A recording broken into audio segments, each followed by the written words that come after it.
Welcome to the Thriving in Her Purpose podcast with Krystle Austin, life coach, counselor, author, and speaker. I help purpose-driven women who are on the cusp of pursuing their vision, but struggling to overcome barriers holding them back and realize their value, worth, and identity so that they thrive in their purpose. Hey again, this is Krystle Austin, your host of the Thriving in Her Purpose podcast. So, this episode is going to be the beginning of a 3-part series called The 3 Destructive P's. And these P's are people-pleasing, perfectionism, and procrastination. Those 3 things right there, they will keep you stagnant, frustrated, stressed out, amongst other things. Unfortunately, all 3 of those things I have struggled with. Y'all may be thinking, why Krystle has been struggling with all this stuff and having all these issues? Look, I know I'm not the only one, but let's face these things head on and address them so we can start thriving in our purpose, right? So let's go. The one I will start with is people pleasing.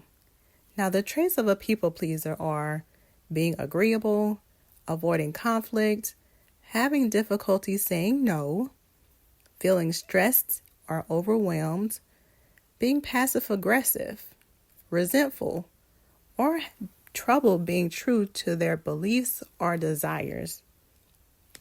People pleasers are tempted to do or say what they think others want them to do or say.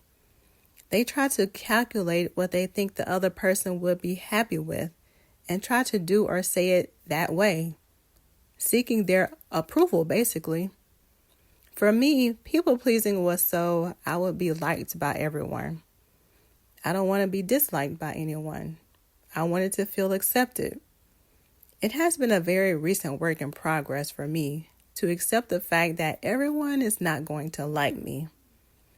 As I put myself out there more and more, I understand that I am also putting myself in a position where more and more people will not like me. And I'm coming to terms with that. And that's okay. But as I think about wanting to be liked by everyone, I realize how flawed that thinking is. Jesus was the most loving and kind person to ever walk this earth. He was perfect, and people hated him. They tortured and crucified him. So why do I think that everyone should like and approve of me? Why should I want to be approved by everyone when the only one I am to please is the Heavenly Father? Everyone is not going to like us. Jesus himself warned, "Woe to you when all people speak well of you." And you can find that in Luke chapter 6, verse 26. And in Matthew chapter 10, verse 22, it says, "You will be hated by all for my name's sake." Offense will often be an evidence of faithfulness to Christ. And I'm going to be throwing some scriptures at you today, okay? But also in an article by Marshall Siegel, he says even amongst believers, we can worry far more about the approval we receive from one another than we do about the approval we receive from God. Does God approve of this decision or conversation? Is my Father pleased with the way I love my neighbor? What does it say about some of us that we lie awake, unsettled by social media likes and comments, but almost never tremble over what the creator of the universe might think? In Galatians chapter 1, verse 10, it says, "Am I now trying to win the approval of human beings or of God? Or am I trying to please people? If I were still trying to please people, I would not be a servant of Christ." People pleasing will throw you in a state of confusion. You are listening to that person more and following what they say more.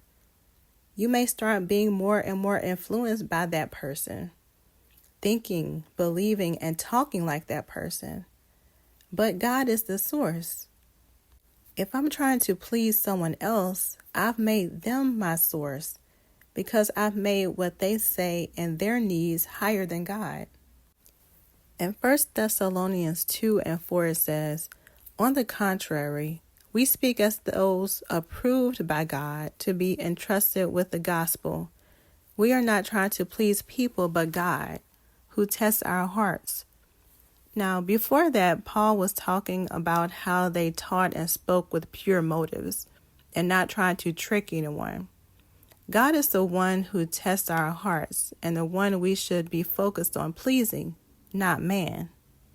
Paul was saying we came with the gospel message straightforward without trying to flatter anyone.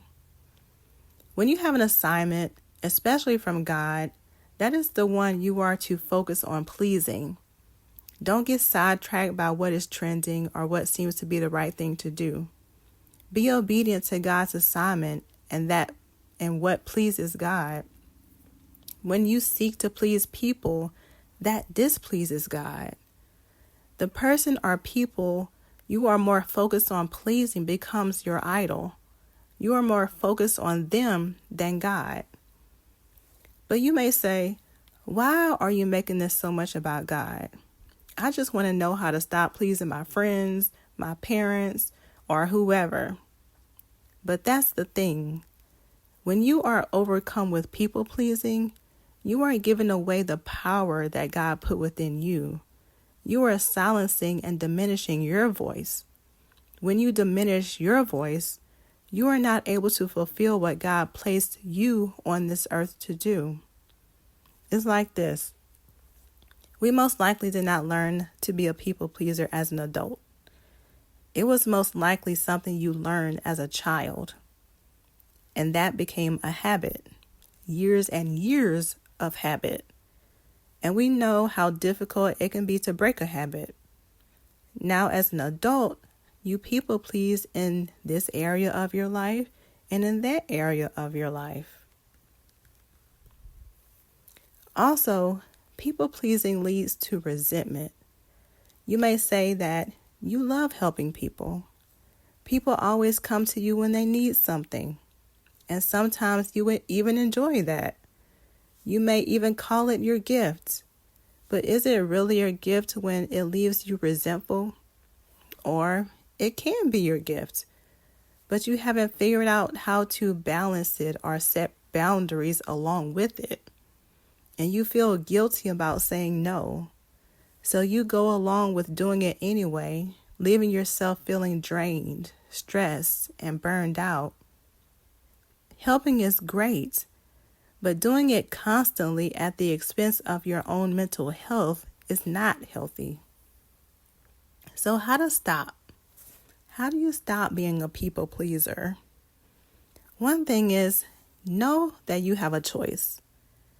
Not only recognize the problem, but understand that this is what you are choosing. These are behaviors that you can change. Another thing is, identify who you are, what you want, and your priorities. It will be easier to say no to things that do not align with who you are, your values, or your goals. So know who you are. Know what you believe, what you want. So things you do and agree to are in alignment. Also, set boundaries. Setting boundaries is a form of self-love and self-respect. Your time, your abilities, and your gifts are valuable. So you need to value them enough to give of your time, abilities, and gifts. Communicate your needs with loving kindness, though. It may be uncomfortable at first. Those who truly love you will respect it. They will have to adjust to the new you, though. But the people who get angry at this change with you were probably benefiting from the people-pleasing relationship you had with them. And it would be a good time to reevaluate that relationship. You can't be everything to everybody. Also remind yourself, You are allowed to say no, and it's okay to say no. You can say, I'm doing this for me, and that's a good thing. You don't owe anyone any explanation. You can simply say no. And let it be a firm no. You may have a habit of saying maybe or I don't know to an invitation, even if you are not interested. But say no. If you don't want to go, it doesn't have to be a harsh no, but it can be I won't be able to make it. I won't be able to do that. Or, I have plans, but thanks for thinking of me. But make sure your tone is firm as well. So many times people pleasers have a fear of letting the other person down or feel like they will cut you off as a friend. If they're disappointed, that's okay. They will get over it. Again, if they are angry and stay angry at you for saying no, you may have to reevaluate that relationship and do some work there. Also, sit with the discomfort. As a people pleaser, making these changes, it will be uncomfortable. You will have to sit with rejection, judgment, abandonment, or feeling less than perfect. But the more you sit with these feelings, you will feel they have less and less power over you. And also know this can be a process. This is learned behavior that has been a habit for years and years. Just like with anything we are trying to change, you can do it little by little, and you will get better and better at it, and acknowledge your progress. So I want to leave you with this. Richard Baxter writes, if you seek first to please God and are satisfied with that, you have but one to please instead of multitudes. And a multitude of masters are harder to please than one. Remember, God is the one who is to get the glory. Stop trying to please other people. Seek to please God first. When you do that, that will automatically include that you are loving and honoring yourself, and you will be more pleased with your life. If you are a woman who has been striving to walk in your purpose, but struggling to overcome barriers holding you back, reach out to me. To connect with me, you can find me on Facebook at Krystle Austin, that is KRYSTLE, and on Instagram at I am_Krystle Austin. Send me a DM if you want to chat or discuss more about working with me. I'd love to hear from you.